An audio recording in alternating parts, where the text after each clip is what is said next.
사도신경으로 우리의 신앙을 고백하며 9월 5일 월요일 새벽 예배를 하나님께 올려드리겠습니다. 전능하사 천지를 만드신 하나님 아버지를 내가 믿사오며 그 외아들 우리 주 예수 그리스도를 믿사오니 이는 성령으로 잉태하사 동정녀 마리아에게 나시고 본디오 빌라도에게 고난을 받으사 십자가에 못 박혀 죽으시고 장사한 지 사흘 만에 죽은 자 가운데서 다시 살아나시며 하늘에 오르사 전능하신 하나님 우편에 앉아 계시다가 저리로서 산자와 죽은 자를 심판하러 오시리라. 성령을 믿사오며 거룩한 공회와 성도가 서로 교통하는 것과 죄를 사하여 주시는 것과 몸이 다시 사는 것과 영원히 사는 것을 믿사옵나이다. 아멘.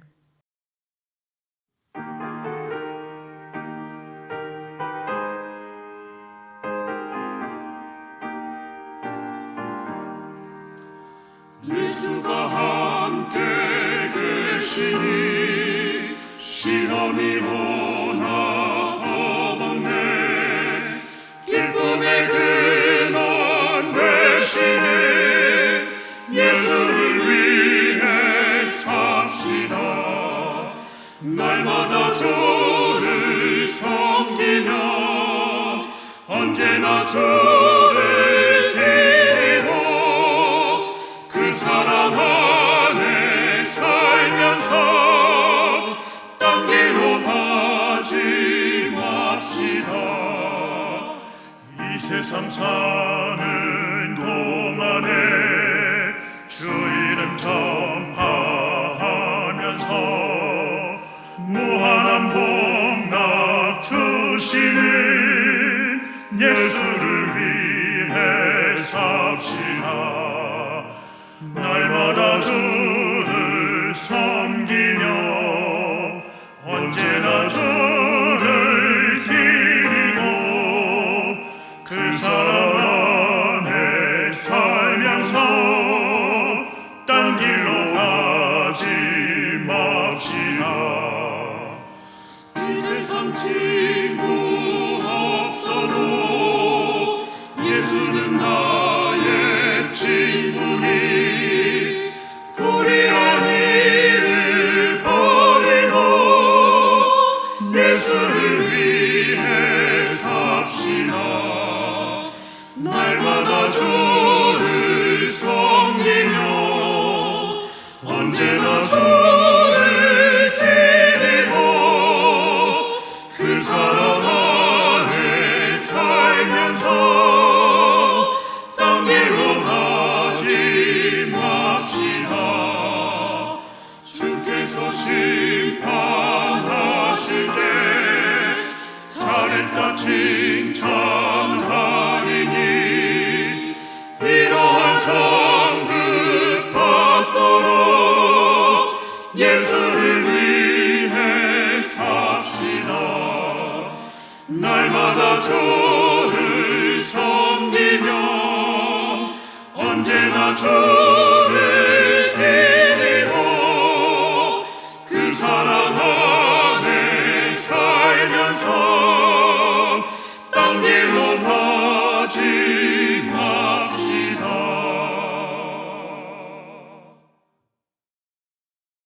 오늘 우리에게 주시는 하나님의 말씀은 에베소서 2장 11절부터 22절까지의 말씀입니다. 그러므로 생각하라. 너희는 그때 육체로는 이방인이요 손으로 육체에 행한 할례를 받은 무리라 칭하는 자들로부터 할례를 받지 않은 무리라 칭함을 받는 자들이라. 그때에 너희는 그리스도 밖에 있었고 이스라엘 나라 밖의 사람이라. 약속의 언약들에 대하여는 외인이요 세상에서 소망이 없고 하나님도 없는 자이더니 이제는 전에 멀리 있던 너희가 그리스도 예수 안에서 그리스도의 피로 가까워졌느니라. 그는 우리의 화평이신지라. 둘로 하나를 만드사 원수된 것 곧 중간에 막힌 담을 자기 육체로 하시고 법조문으로 된 계명의 율법을 폐하셨으니 이는 이 둘로 자기 안에서 한 세 사람을 지어 화평하게 하시고 또 십자가로 이 둘을 한 몸으로 하나님과 화목하게 하려 하심이라. 원수된 것을 십자가로 소멸하시고 또 오셔서 먼 데 있는 너희에게 평안을 전하시고 가까운 데 있는 자들에게 평안을 전하셨으니 이는 그로 말미암아 우리 둘이 한 성령 안에서 아버지께 나아감을 얻게 하려 하심이라. 그러므로 이제부터 너희는 외인도 아니요 나그네도 아니요 오직 성도들과 동일한 시민이요 하나님의 권속이라. 너희는 사도들과 선지자들의 터 위에 세우심을 입은 자라. 그리스도 예수께서 친히 모퉁이 돌이 되셨느니라. 그의 안에서 건물마다 서로 연결하여 주 안에서 성전이 되어가고 너희도 성령 안에서 하나님이 거하실 처소가 되기 위하여 그리스도 예수 안에서 함께 지어져 가느니라. 아멘. 사랑의 하나님 감사합니다. 우리가 죄로 인하여 죽을 수밖에 없는 죄인이지만 우리를 위하여 이 땅에 오셔서 십자가에 달려 죽으시기까지 그 생명을 내어주시고 화목해 하시는 그리스도 십자가를 힘입은 인생이 되게 하시니 감사를 드립니다. 오늘도 우리가 하나님의 자녀로서 하나님 앞에 이 시간 예배하며 나아갑니다. 하루의 가장 귀한 첫 시간을 하나님께 올려드리듯 일평생 우리가 날마다 하나님께 가장 귀한 것을 구별하여 드리며 하나님이 기뻐하시는 삶을 살아가는 우리의 인생이 되게 하여 주시옵소서. 우리의 화평이 되신 주님, 막힌 담을 허무시고 십자가로 하나님과 화목해 하신 그 은혜를 힘입고 우리가 나아갑니다. 우리가 성령 안에서 구원의 기쁨을 누리며 한마음 한뜻으로 나아갈 때 우리 한 사람 한 사람이 주님 안에서 성전이 되어가고 우리가 하나님께서 거하실 처소가 되기에 부족함이 없도록 주님께서 우리의 삶 가운데 날마다 역사하여 주시옵소서. 모든 것을 주님께 맡기며 예수님의 이름으로 감사하며 기도드립니다. 아멘. 할렐루야. 함께 예배하는 모든 예배자들 위해 하나님 아버지의 크신 사랑과 그 평강과 그 은혜가 넘쳐나시기를 간절히 축원합니다. 이 시간 성령께서 우리와 함께 하셔서 말씀을 통해 하나님 아버지의 마음을 깨닫고 그리고 그 말씀대로 살아갈 능력 주시기를 간절히 소망합니다.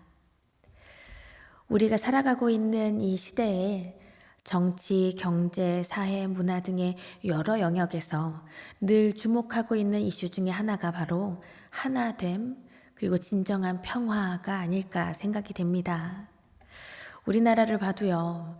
크고 작은 선거를 치를 때마다 마치 물과 기름같이 섞이기 어려운 신념을 계속해서 융합해 나아가야 하는 숙제가 우리에게 있다는 것을 볼 수 있습니다.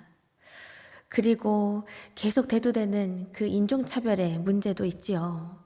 이러한 문제로 인해서 발생하는 그 끔찍한 사건들을 우리가 세계 곳곳에서 그 소식을 들을 때 많은 이들이 참 분노하는 것을 또한 볼 수가 있습니다. 공동체를 분열시킬 수 있는 이러한 장애물들 참 많이 있지요. 앞에서 말했듯이 정치적인 신념의 차이, 그리고 인종의 차이, 그리고 나이와 경제적인 지위와 신학적인 시각, 이런 것들을 보면은 셀 수가 없다는 것을 우리가 느낍니다. 분열로 인해서 소외되는 자들도 참 많이 늘어나고 있는 이 현상도 우리가 무시할 수가 없죠. 개인적으로 특성이 비슷한 사람들과만 친구가 되려고 하는 사람들도 우리가 쉽게 볼 수가 있습니다. 그런데 우리가 그렇게만 살아간다면 우리는 주님께서 우리에게 부어주시고 우리에게 보여주신 그 사랑의 가치를 변질시키며 살아가는 것이다. 이렇게 말할 수 있을 것입니다.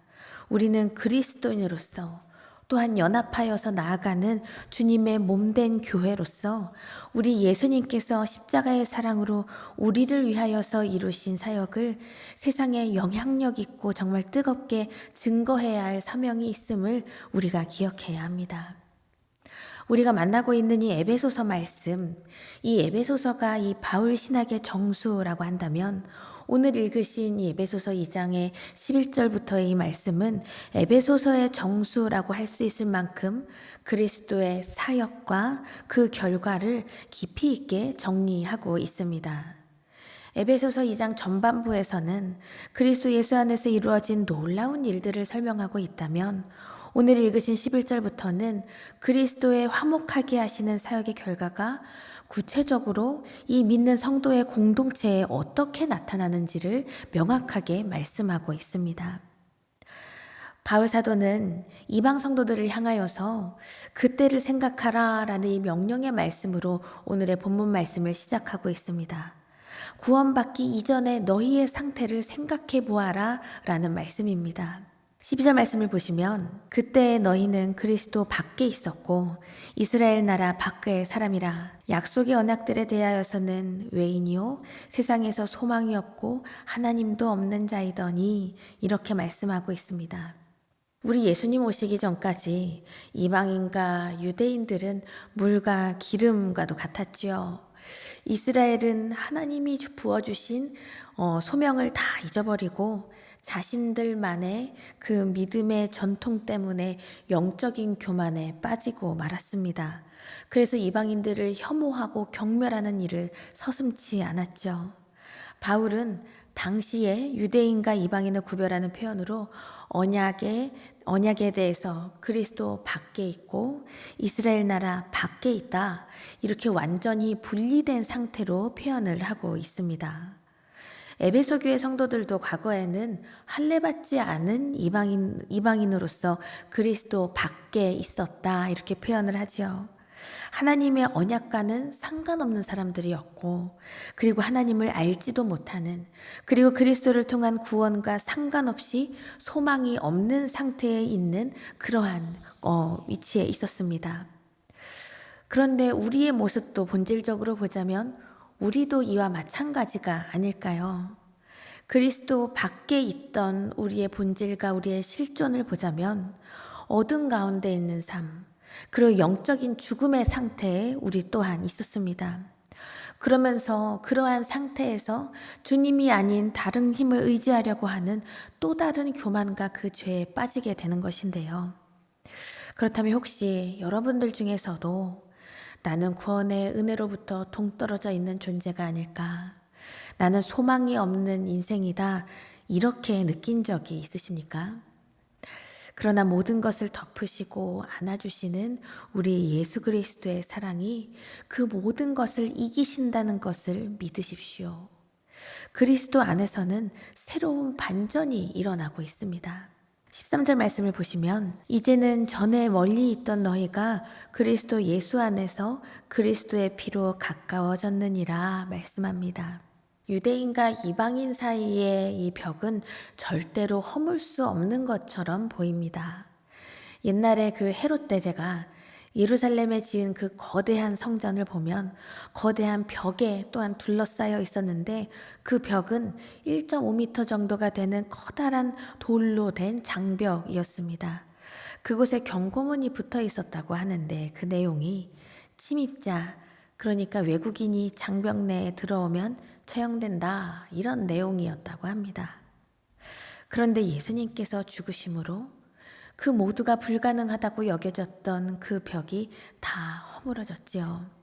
우리 예수님께서 십자가에서 죽으시고 부활하신 사건은 이방인들에게는 새 언약으로 초청받는 그 강력한 사건이었습니다.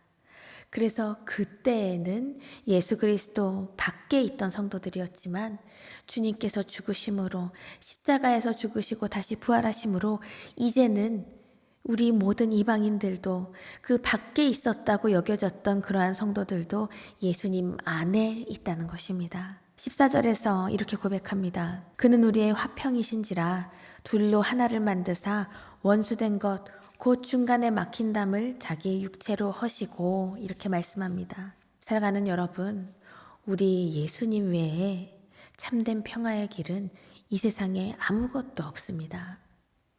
세상에 수많은 연합과 수많은 모임이 있다고 하더라도, 더군다나 평화를 위한 모임이 있다고 하면서도 때로는 오히려 분열의 모습을 보일 때가 있고 대립의 그런 모습을 보여주고 그런 필요 없는 힘들을 재생하는 경우들도 우리가 허다하게 볼 수가 있지요.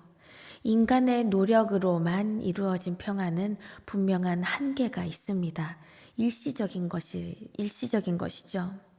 예수님께서는 죄로 인해 죽을 수밖에 없는 죄인인 우리를 구원하시기 위해서 예수님이 십자가에서 물과 피를 남김없이 다 쏟으셨습니다. 이 사실을 여러분 믿으십니까? 아멘. 그리스도의 죽으심으로 우리와 하나님 사이에 진정한 화해가 이루어졌고 예수님의 십자가의 복음이 전해지는 곳에 모든 지체들이 다 한 형제 자매가 되는 그 은혜를 우리가 누리는 것입니다. 오직 예수 그리스도께서 우리 주님께서 모든 사람이 내 자신과 타인 사이에 세우는 그 장벽마저도 우리 주님이 다 허무셨습니다. 그 장벽이 제거되었기 때문에 우리는 서로 다른 지체들과 함께 진정으로 하나가 될 수 있는 그 은혜 안에 있는 줄을 우리가 믿습니다. 그렇게 하나가 된 우리를 하나님께 나아갈 수 있게 하신 우리 예수님의 십자가와 그 사랑을 우리는 날마다 감격하며 살아가야 할 것입니다. 우리를 그렇게 한 성령 안에서 살게 하신, 그렇게 나아가게 하신 우리 예수님의 인도하심과 손길, 예수님의 그 십자가 사랑과 은혜를 우리는 믿고 나아가야 합니다. 18절 말씀을 보시면 이는 그로 말미암아 우리 둘이 한 성령 안에서 아버지께 나아감을 얻게 하려 하심이라 말씀합니다. 바울은 적대적이었던 그 유대인과 이방인이 예수님 안에서 한 몸이 되고 그리고 하나의 성령 안에서 온전한 한 몸이 되었다는 것을 강력하게 이 말씀 속에서 선포하고 있습니다. 그렇게 새로운 몸 그리고 그 교회 공동체가 된 이 유대인과 이방 성도들이 하나님 안에서 평화를 누리면서 예수님이 이루신 구원의 은혜 가운데 살아가는 것입니다. 사랑하는 여러분, 그렇다면 우리가 연합하여서 모인 우리의 교회가 분열과 그 소외됨의 문제 그리고 하나 되지 못하는 모든 관계를 해결하지 못한다면 이 얼마나 애통하고 부끄러운 일이 아니겠습니까? 주님은 우리가 주님 안에서 하나의 떡을 떼면서 주님의 한 몸에 동참하게 하신 그 은혜를 우리 한 사람 한 사람 성도들에게 주님이 친히 허락하여 주셨습니다. 우리의 정체성은 내가 너가 연합하여서 새롭게 나아가자라는 차원이 아니라 완전히 새로운 정체성으로 우리 주님 안에서 창조되어진 그렇게 하나님 나라의 시민과 권속이 되었다는 것을 우리는 잊지 말아야 합니다. 그 구원의 은혜를 입은 우리가 혹시 분열과 소외됨, 하나 되지 못하는 어려움을 이 시간 우리가 당하고 있다면 그리고 그로 인하여서 하나님과 화평을 누리지 못하고 있다면 화해하게 하시고 한 몸으로 연합하게 하신 주님 앞에 다 내어놓고 내려놓고 나아가시기 원합니다. 나를 위해 죽으시고 다시 사신 예수님 앞에 우리의 마음과 뜻과 생각을 다 내어드리며 나아가시기 바랍니다. 형제 자매를 바라보고 받아들이는 그 시선이 우리 주님의 시선이 되기를 간구하십시오. 그리스도의 죽으심으로 우리는 모두 하나가 되었기에 지체를 향한 적대감이 있다면 그 적대감 모두 다 죽이고 혐오와 그 소외됨의 장벽을 다 허물고 주님과 같이 이 땅에서 중재자로 살기로 주님 앞에 결단하는 우리의 삶이 되기를 간절히 축원합니다. 유대인이나 이방인이나 구원함을 얻은 성도들은 더 이상 나그네가 아닙니다. 하나님 나라의 시민이며 하나님의 가족 권속입니다. 예수 그리스도께서 친히 모퉁이 돌이 되신 건물이고 그리스도 안에서 서로 연결하여 하나님이 거하실 성전, 우리의 삶이 그렇게 되어야 합니다. 그것이 바로 교회라는 것입니다.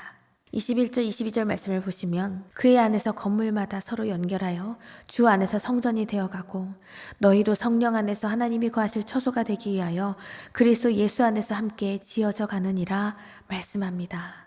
우리가 예수 그리스도를 나의 주인으로 모시고 나의 주인으로 섬기고 하나님 아버지의 말씀을 따라서 서로 마음을 합하여서 살아갈 때 우리가 그렇게 살아갈 때 세상은 우리를 통해서 하나님의 그 한이 없는 크신 사랑을 비로소 보게 될 것입니다. 주 안에서 성전이 되어져가는 우리의 삶과 우리의 공동체가 그리스도의 그 복음과 그 영광과 그 복음을 전하기 위해 하나님의 임재를 이 땅에서 우리가 드러내며 경험하며 살아야 할 것입니다. 그렇게 우리가 살아갈 때에 그때의 세상은 화평케 하시는 그리스도를 믿게 되는 온전한 역사가 일어나게 될 줄 믿습니다. 사랑하는 여러분, 오늘 하루도 이렇게 말씀대로 살아갈 수 있고 말씀대로 결단하며 말씀 따라 주의 길을 따라 나아가는 우리 모두의 인생이 되기를 간절히 축원합니다. 함께 주기도문하시며 오늘의 예배를 마치겠습니다. 하늘에 계신 우리 아버지여, 이름이 거룩히 여김을 받으시오며 나라가 임하시오며 뜻이 하늘에서 이루어진 것 같이 땅에서도 이루어지이다. 오늘 우리에게 일용할 양식을 주시옵고 우리가 우리에게 죄 지은 자를 사하여 준 것 같이 우리 죄를 사하여 주시옵고 우리를 시험에 들게 하지 마시옵고 다만 악에서 구하시옵소서. 나라와 권세와 영광이 아버지께 영원히 있사옵나이다. 아멘.